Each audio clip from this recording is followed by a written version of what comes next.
আপনি কি বইয়ের পৃষ্ঠা বেশি হলে ভয় পেয়ে 100 হাত দূরে চলে যান? তাহলে আজকের ভিডিও আপনার জন্য। এখন আজকের ভিডিওতে আমি আপনাদেরকে 5টি বইয়ের কথা বলবো যা নাকি আপনারা দেখতে মোটা হলেও পড়তে একদম সহজ হবে। প্রথম বই হচ্ছে রোহামা পাবলিকেশনের যেমন ছিলেন তিনি, এই বইটি 1147 পৃষ্ঠার বইটি দেখলে আপনার মনে হবে যে এত বড় বই আমি কিভাবে শেষ করব। তার উপরে আবার 2 খণ্ডের বই, এক খণ্ডই তো শেষ করতে পারি না, আবার 2 খণ্ড অসম্ভব। কিন্তু আমি বলবো আপনি যদি এই বইটি পড়েন, নবীজির জীবনী নিয়ে এরকম সুখপাঠ্য বই আপনি খুব কমই পড়েছেন, এটা আমার বিশ্বাস। তো আমি অবশ্যই বলবো যে এটা আপনারা সংগ্রহ করবেন এবং কোনো ভয় ছাড়াই এই বইটি পড়ে ফেলবেন।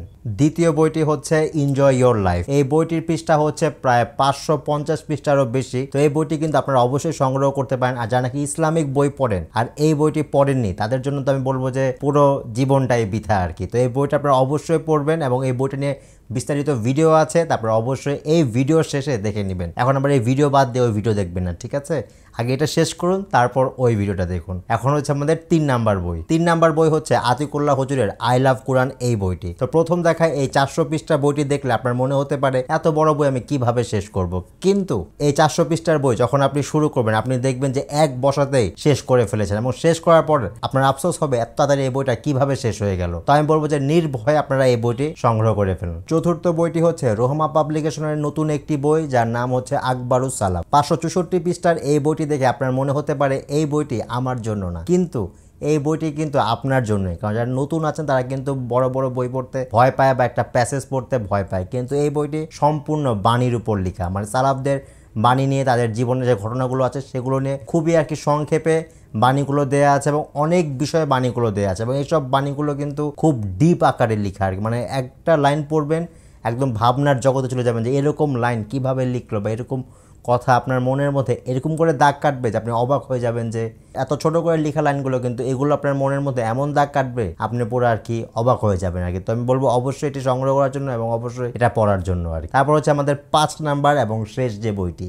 5 নাম্বার বইটিও কিন্তু রোহামা পাবলিকেশনের বই, আদর্শ মুসলিম, এই বইটি। এই বইটি কিন্তু ব্যক্তিগতভাবে আমার খুবই পছন্দের একটি বই এবং আমি অনেককে এই বইটি সাজেস্ট করেছি এবং অনেককে এই বইটি গিফটও দিয়েছি। তো 492 পৃষ্ঠার এই বইটি আপনার কাছে মনে হতে পারে যে আমি পড়তে পারবো না, কিন্তু আমি বলবো যে একজন আদর্শ মুসলিম হওয়ার জন্য এই বইটি আপনার অবশ্যই পড়া উচিত। এবং কিভাবে আদর্শ মুসলিম হবেন, মানে একজন আদর্শ মুসলিমের করণীয় কি বর্জনীয় কি তার সব আপনি এই বইতে গাইডলাইন হিসেবে পেয়ে যাবেন। তো আমি বলবো যে অবশ্যই এটা সংগ্রহ করার জন্য এবং এই ভিডিওর যে 5টি বইয়ের কথা আমি বললাম সবগুলো আপনারা সংগ্রহ করতে পারেন। বইয়ের পৃষ্ঠা দেখে এটা ভাববেন না যে আমি পড়তে পারবো না, আপনারা অবশ্যই পড়তে পারবেন এবং এই সবগুলো বই কিন্তু আপনার জন্য লাইফ চেঞ্জিং হতে পারে। তো আমি বলবো যে আমি বলবো কয়বার বললাম, আমি বলবো অনেকবারই বলে ফেলেছি, তাই না? এটা হিসাব করতে হবে যে কয়বার বলেছি। আমি বলবো আবার আরেকবার আমি বলে ফেললাম। আচ্ছা ঠিক আছে, তো আচ্ছা ঠিক আছে কিন্তু আমারটা মুদ্রা দোষের মতো, আপনারা তো অনেকে খেয়াল করবেন যে বারবার আচ্ছা ঠিক আছে বলি। তো এটাই হচ্ছে 5টি বই যা নাকি আপনাদের পড়া উচিত এবং বইয়ের সাইজ দেখে অবশ্যই ভয় না পাওয়া উচিত। আগে বুঝতে হবে যে বইটা কি আপনার জন্য নাকি, তাহলে আপনারা অবশ্যই সংগ্রহ করে নেবেন। তো এই ছিল আমাদের আজকের ভিডিও। আশা করি ভিডিওটি আপনাদের কাছে ভালো লেগেছে। যদি ভালো লেগেই থাকে তাহলে অবশ্যই ভিডিওতে লাইক, কমেন্ট এবং শেয়ার করবেন। চ্যানেলটি সাবস্ক্রাইব করতে একদমই ভুলবেন না। তো আমাদের আবার দেখা হবে পরবর্তী কোনো এক ভিডিওতে। সেই পর্যন্ত সবাই ভালো থাকুন, সুস্থ থাকুন এবং সব থেকে জরুরি নিজের খেয়াল রাখুন। আসসালামু আলাইকুম সবাইকে।